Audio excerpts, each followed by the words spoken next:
Hello YouTube viewers, welcome to my channel Science to Technology. In today's show, Rocket Monday, we're going to talk about SLS update. So let's dive right into it. Now, we have to understand what we are talking about. We are talking about wet dress rehearsal that happened very recently on 20 June 2022. Now, what does that mean, wet dress rehearsal? Simply means you fill this puppy up. Generally, wet rehearsal can only happen on liquid fueled rocket, and you pretend that you're going to launch this, meaning every action that you have to take for launch you will take here. Basically, you will let the clock, computers, onboard computer, ground computer, all of them operate as they're going to launch, and you're going to write up code that it stops at t minus 9 seconds, basically before the engine ignition. So that's the whole point. Now, what's the point of it?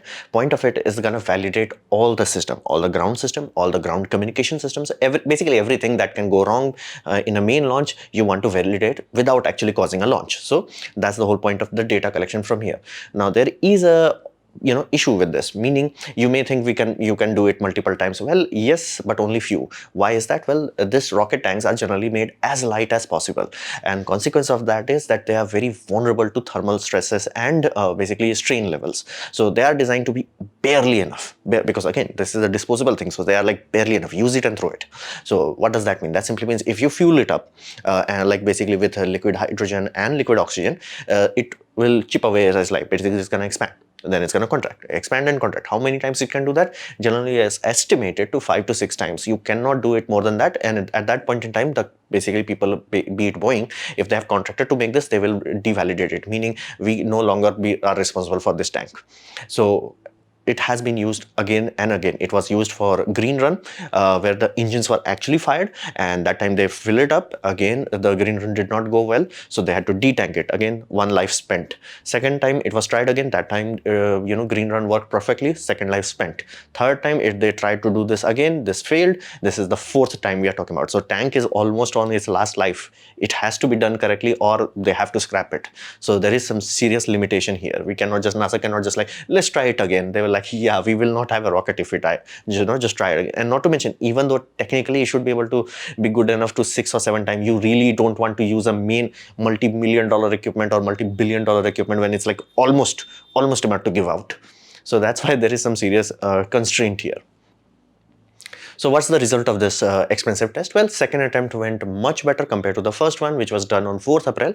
And basically what happened on 4th April is the launch tower had some issues where meeting to the basically system. There were many sub issues. There were not like one big boom issue. It was just like multiple small functions not working properly. And this time, again, same thing happened. There was a faulty valve. Now, be mindful. There are thousands of issues that can happen when you are trying to launch a rocket, but not all issues are of the same value, same level, meaning during Apollo 11, there was a leak. That was like acceptable. It's like, okay, we have a leak, we will deal with it on the launch pad. Rocket is live, rocket is ready to go. We have astronauts, but there was a leak, they worked it out, because not every single leak in every single system is considered same. Some leaks will be like minor annoyances, some leak would be like, dude, shut the system down. So this was what we classify as like, good enough. It's like, we got this. Now, onboard system, the moment rocket computers started to come online, they shut the system down. Basically, it did not went to t minus 9 seconds. It was shut down much before that, because again, it detected a system where it's like, bro, I have to flush hydrogen down. And the reason for flushing hydrogen is simply because you want to slowly cool down the engine rather than like giving an engine shock from like, let's say 20 degrees Celsius to boom minus 200 degrees Celsius. You want to be like, okay, easily start to slowly drop the temperature from 20 degrees Celsius to minus 200 degrees Celsius. That's why hydrogen has to be flushed, that system. And that system did not work. And that's why the computers did an emergency shutdown. Now, could it have been done the same thing in actual launch? Yes.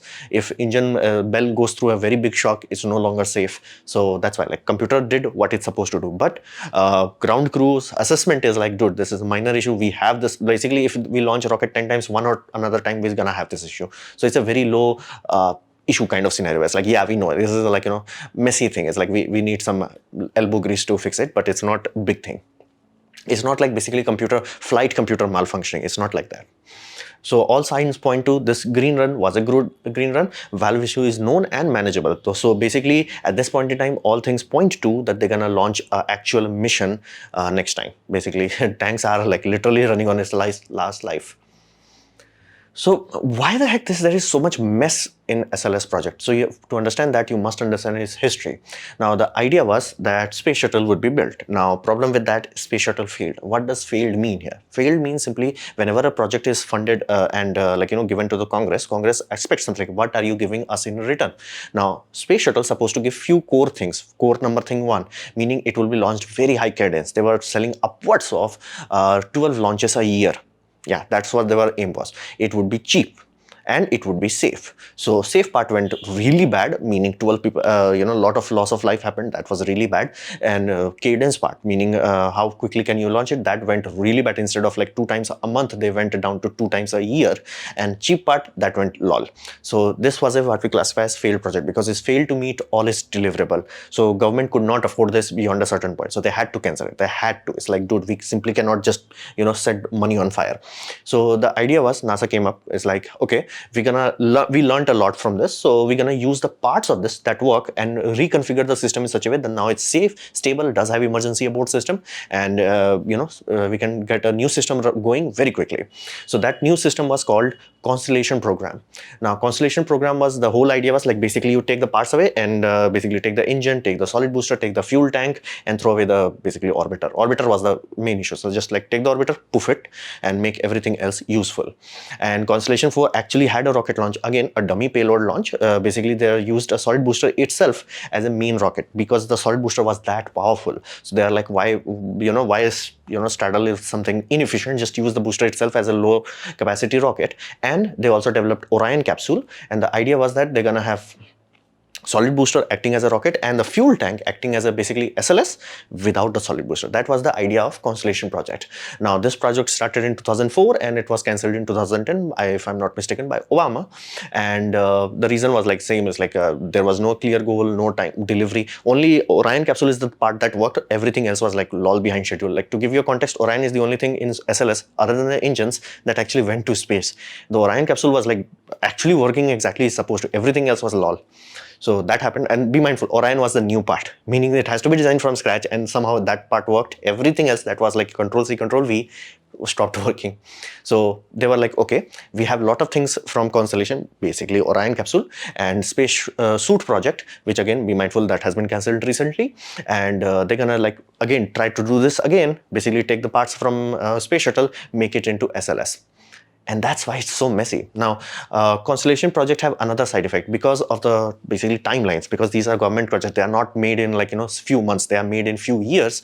So NASA plans in, things in that way, where it's like, okay, 4 years from now, we're gonna need a launch tower. How about we start a contract for launch tower now? So launch tower contract was done during Constellation project, and that created an issue. Because launch tower was physically built at that point in time, they had an issue where there's like, dude, the launch tower is physically built and we have SLS. Because SLS is much bigger, much heavier rocket, there was a scenario where they had to redo the launch tower. But they never learned, they never threw it away, and they started from fresh. So that created an issue. Now the launch tower is messy. What does messy mean? Messy means simply good luck. Nobody can certify it, nobody can validate it, and that's why it had issues during basically first rehearsal. Basically, it's just a patched work of things together, and you're hoping that it works. It's not a clean, elegant equipment. It's just like we hope it works. So that's why the history is so important with this. It was like space shuttle. Every time NASA is just failing to understand this one core thing. You have to let things go. The knowledge you gain from this, that's GG. Parts you gain from this is not GG. So that's why they keep making the same mistake. Same with the launch tower. Like think of this, like the only thing that happened properly in this timeline is the goddamn new thing. That is Orion capsule. Everything else went lol. So what's the reality? Reality is too many issues. And who is saying that? Who is saying that? Like, is it me, a YouTuber, saying that? Hell no. It's basically Inspector General. Now, US government is wise enough that they know that the bureaucracy could be there and corruption could be there. So every large organization in government, be it army, be it Bureau of Labor or something like that, they generally have Inspector General, meaning people working inside the association who have complete clear reign to like see things, like, how things are going. Hey bro, you said like this is supposed to be done in 1 year, it's taking more than 3 years. What the hell happened? Because sometimes there are some genuine reason. For example, things that have been delayed recently due to pandemic does make sense. Things that were delayed for no reason, they're like, bro, what? Is there some corruption here? Is there some stupidity, incompetence? Like what the hell happened? So that's their job, and their assessment is bad. Basically, their assessment of SLS project went from a bit expensive to, are you serious? Are you freaking kidding me? Like, how the heck you have a job in NASA? Like, that's how bad it went. So what does it mean? Like, what is the actual essence of that? Essence is they failed to control the contractor, be it Boeing, be it everybody else, be it the person who is building the launch tower. They cannot control them. It's like, dude, first of all, the contract should have been cancelled with the tower one, simply because the NASA has a specific tool built to basically assess multiple subcontractors. Meaning, it's like, you are working for NASA, you are working for NASA. How do I, as a NASA, can observe like who is working properly, who is, you know, trolling around? So there is a tool for that. The company that is building this, they do not even have the tool. They're like, nope, we don't have one. It's like, and somehow NASA still awarded the contract. That should not have happened. And Boeing was like, you know, many times this has happened in the past, where contractors started to exploit the loophole in the system. So NASA was made very clearly aware of this. There were like, people sat down with NASA, you gotta be mindful with this. Money is not infinite. You have to be mindful of that. And yet they still messed up the bed, so to say. And delays and cost overrun became astronomical. This rocket never went to space. The cost and overruns, delays, those did went to space. So everything that could go wrong did went wrong. Like, think of this way, like, this is supposed to be super easy. This is supposed to be like, dude, we already have the tank. We already know how to manufacture the tank. We already have the boosters. Now, like, boosters are, instead of like a 4-segment, 5-segment. Thankfully, that part is the taken care of part. Orion capsule already done. And spacesuit supposed to be done, again, that also delayed. So reality was, everything messed up. Like, be it launch tower, be it booster, be it the crawler itself also had issues, because again, the tower was not as efficient. Again, overweight was issue was there. So you recently must have heard a crawler also had to go through retrofit to increase its capacity. That's the whole point. Everything that could go wrong went wrong. And the reality, basically, the final analysis from Inspector General Office is very simple. They did not follow their own rule, meaning this contractor should have been kicked out the moment they are like, no, we do not have anyone who can, you know, do the certification process. Like, no. And the moment Boeing was like, you know, we're trolling for the money, NASA should have been like, no. That did not happen. That's the reality of it. So, and this, instead of showing corruption or greed or stupidity, it shows flat out incompetence. It's really bad. For someone who's consuming this kind of money, it's just not acceptable. It's not like your pandemic caused a delay. No, it's like, dude, you seriously have no idea how to manage your own goddamn contractors. And if they are trolling you, you have like, oh, okay, like, this is supposed to be built for $400 million, less than that actually. And they consume that kind of money, and there is nothing there. Basically, this has to be scrapped up for the next generation. Basically, block B of this will require even bigger tower, and they have to redo it, and the money is already spent, and then they do not have anything. It's like, where did the money go? Poof, poof. So that's the reality of it. It's really goddamn bad. So what's the future? Well, the future is flat out very serious. SLS might be the last rocket that NASA ever gets to build, flat out. And this is coming from senators. These are coming from the, or you know, past retired officers from NASA. It's like, dude, it's done. Again, NASA flat out cannot say this, but everyone who understands NASA, everyone who had worked in NASA or working with NASA is like, dude, SLS cannot go on. You cannot start a project that's like, you know, $500 million per launch to go and take that $500 million and say like, hey, what's the, you know, little bit more, just add $4 billion to it. It's like, bro, that's not how things go. Congress is not like, you know, open tap. That only is allowed for army. Everyone else has to work under the budget. And if your budget was like, you yourself claimed like it's going to be done in 500 million, if 500 goes to 600, that's okay. 700, 800, okay, bro, apply some brakes. 1 billion, bro, now we have to seriously analyze. 4, no. 4 is a nope territory. 4 is like flat out nope territory. And this, the fact that it had so many faults, if it was like, you know, expensive project but working smoothly, people are like, okay, it's just expensive. But it's not working smoothly. It has 10,000 faults, and every time somebody tries to do something, it's like, oh, we have this other faults also we have to figure out. So that will flat out force NASA's hand to cancel SLS project, or some president will forcefully cancel it. That is gonna happen. That's exact same thing happened to Constellation. Exact same thing will happen to SLS. It's just question of when. It's not if, question is when. Now, there will be some terrible consequences of this kind of mess up, and Congress will not take it lightly, simply because this is a national level project with serious money and serious stake. So consequence would be very severe, and this will trigger what we classify as loss of confidence. Basically what NASA had with Boeing, where it's like, Boeing, you simply cannot make anything anymore. It's like, we will shift as many launches as possible from your system to Dragon capsule. Same thing will happen here. NASA will flat out will no longer receive money to make anything. They'll be like, shift everything to commercial system, because you simply just set money on fire. That's really bad. And from a nation's point of view, basically, what does it matter for USA? China may, again, it's a may, beat USA in going back to the moon. And that's a national security risk. Now, like, why the heck that's a national security risk? Think of it this way. Whenever a nation sets a goal, everything that is working inside a nation, every aspect of the government, every branch of the, legislative body, they have to work, and they have to work efficiently, they have to work together in order to achieve a project goal.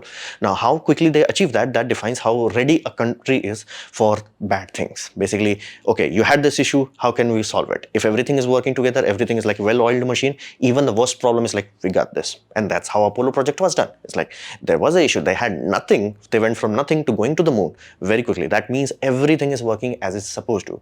Right now, it's like everything is breaking down. And that's a really that simply means in a real world scenario, if something bad happens, USA will fall apart. So that's a very big national security. And the fact that China can bitch slap USA, even though USA had such a large head start, that is really bad. That means they are like walking on thin ice. So from a nation's point of view, this is flat out no go. So this is not good. Basically, you start to sell, well, sir, it can only take $500 million. And then it's like, you know what, sir, what is a little bit more? How about you just add $3 billion more to it? How about add 500 million more to it? It's like, what the hell? So this is gonna go. It's just, you may live long enough to see it. Not may, you will live long enough to see it. So this was my presentation on SLS update. Hopefully you have liked it, learned from it. In that case, please click the like button, share it amongst your friends. That will help me a lot. If you didn't like it, didn't enjoy it, I urge you to press dislike, press it twice to show me extra disappointment. Please leave a comment because I do try to reply to all of them. Subscribe, press the bell icon if you're free, and as always, thanks for watching.